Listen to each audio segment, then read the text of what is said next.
Leventhal reporting from Fort Hood. Rick, thanks for that. Can we find some way to protect our troops on military bases here at home?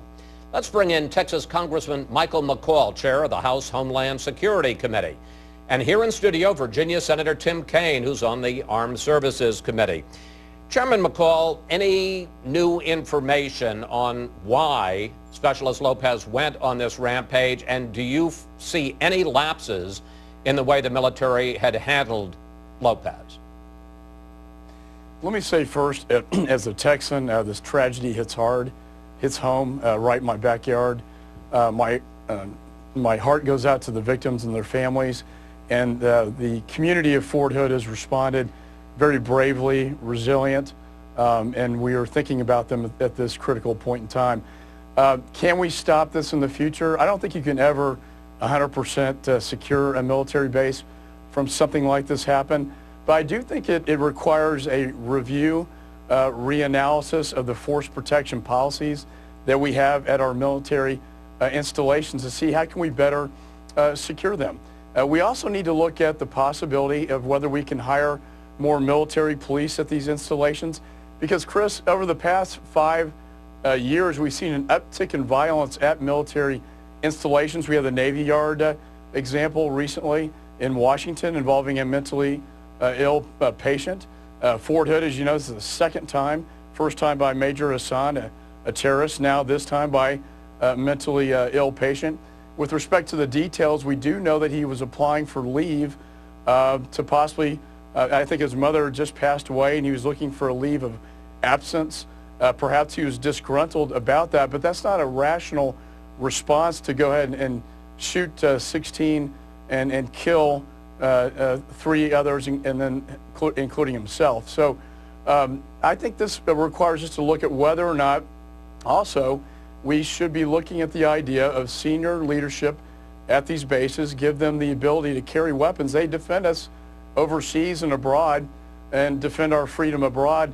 So the idea that they're defenseless when they come home on our bases, I think the Congress should be looking at that and having a discussion with the bases about what would be the best policy. You've given us a lot to chew on, and before I bring in Senator Kaine, I want to point out that there have been about a dozen of these terrible tragedies, shootings, over the last 5 years. And I want to put up on the screen some of the worst cases. You mentioned November 2009, Major Nidal Hassan kills 13 in a terror attack at Fort Hood.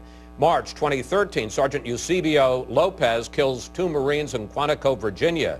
September 2013, former sailor Aaron Alexis, driven by delusions, kills 12 in the Washington Navy Yard. And then Wednesday, Lopez kills 3 and wounds 16 at Fort Hood. Senator Kaine, some of these were political terror attacks. Some of these were personal grudges. Some of them were obviously cases of mental illness. Do you see any common thread, and do you see any common solution? Well, Chris, I'll start with where Mike started. Very, horrible thing when you hear about this. We all are connected to the military in many ways. In Virginia, there was a shooting at the Norfolk Naval Base about 2 weeks ago that was not on the screen.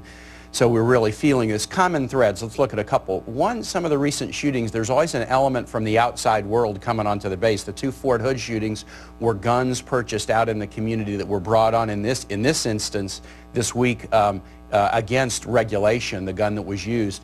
The shooting at the Navy Yard here was a contractor who was working, and there were some questions about should that contractor have had access.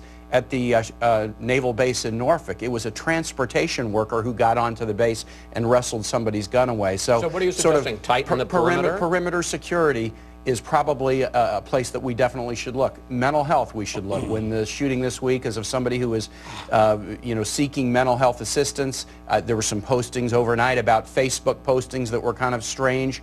We need to look at that, and the nexus that's complicated between mental health laws and gun laws.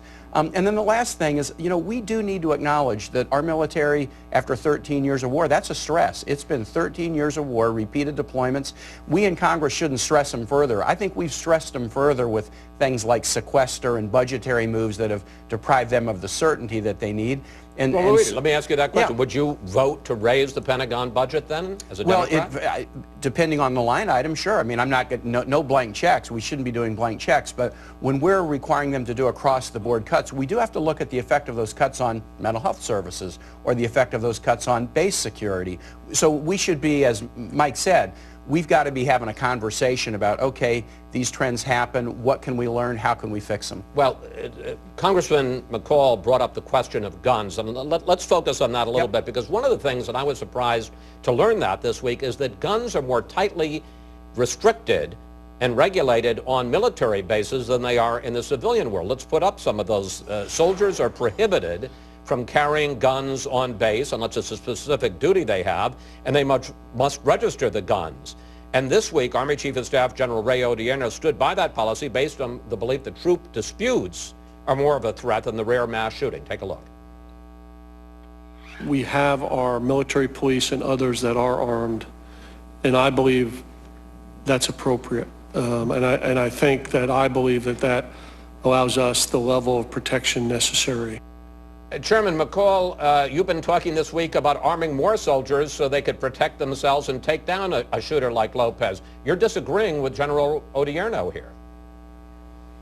Well, look, I think the best way to do it would be to have more military police on our bases, but the fact is the president's budget takes us back to World War II levels, so I don't see an increase in that kind of funding, although as the senator said, we should be looking at that. I think a way to have a force multiplier here is to maybe look at the idea, a common sense idea of senior leadership at these bases, officers and enlisted men that you can trust who have defended us abroad, the idea that they could at least carry a weapon on the base, because when these things happen, this was responded to very quickly, but it doesn't take very long to wound and kill a large number of people. And I think that would be a deterrent, number one, and number two, a way to have a quick response to any sort of shooter that's come on these bases. This is, again, the second time I've seen this now at Fort Hood. Let me bring Senator Kaine in. Should more soldiers be able to carry their own guns on base? Well, Chris, I trust the military's leadership on this. I don't live on a military base and I don't serve in the military.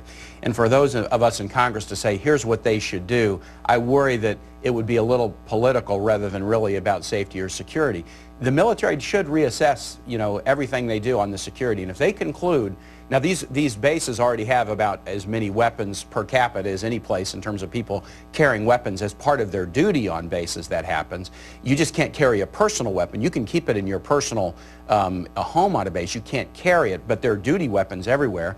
But look, if the military reassesses and says that's the right strategy, then I'm going to support them. But I think stopping these at the gate is probably the place that we should most focus our attention. You've got 100,000 people that are going in and out. You can't, it's not like an airport with a metal detector. That's very true. I mean, Fort Hood is a huge base. I mean, I think there's maybe 50,000 active and another 10 or 15,000 civilian, plus contractors. So it is something that, you have to have a balance there. But I do think in mental health and perimeter security, let me bring in mental health, more. Because that issue is the one other thing I want to get to before we have to let you go. Recent studies suggest that as many as 30% of Iraq and Afghanistan veterans come back with emotional or behavioral problems. An average of 7 to 9 active duty or veterans commit suicide every day. Senator Kaine, it's easy to talk about this in hindsight, but you mentioned earlier, and I want to put up on the screen the Facebook post that Ivan Lopez had put up, in fact, on March 1st, the same day that he bought the gun that he ended up using in all these shootings. My spiritual peace has all gone away. I am full of hate. I believe now the devil is taking me. Question, should the soldiers' actions and words have set off alarms? I think they should have, and you read those and your heart sinks, both because maybe we missed something, but also because of, again, 13 years of war, repeated deployments, whatever his particular situation, we have put this military under a stress they've never been under before. And we have to own the responsibility for providing the resources. And Chris, the last thing I'll say is this: while the instances of mental health are severe, we shouldn't walk away leaving the impression that our folks in active service or our veterans are just a bruised and wounded bunch. Look at the instances of heroism. Danny Ferguson, who stood in front of a door to protect the lives of others, or Petty Officer Mayo, who was killed in Norfolk a couple weeks back who protected others. You know, our military is a resilient bunch of fantastic leaders. These are aberrations, and we need to solve them, but we shouldn't let them color our view of the way we see our military. Chairman McCaul, less than 30 seconds. Should their alarm bells have gone off given this fellow's treatment and his website postings, or is that just sort of 20/20 hindsight? Well, it could be 2020. I think that's something the investigation is going to look at. Flags may have gone up. Let me just say the suicide rate is twice as high in the military as it is in the general population. We're good at healing broken bodies, but not as good at healing broken minds.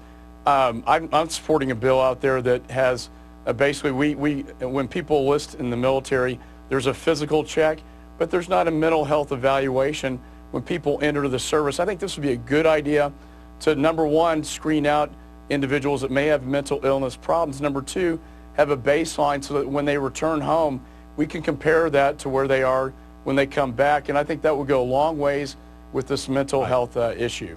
Chairman McCaul, Senator Kaine, we want to thank you both. Thanks so much for coming in today. We will follow this closely. Thank you, gentlemen.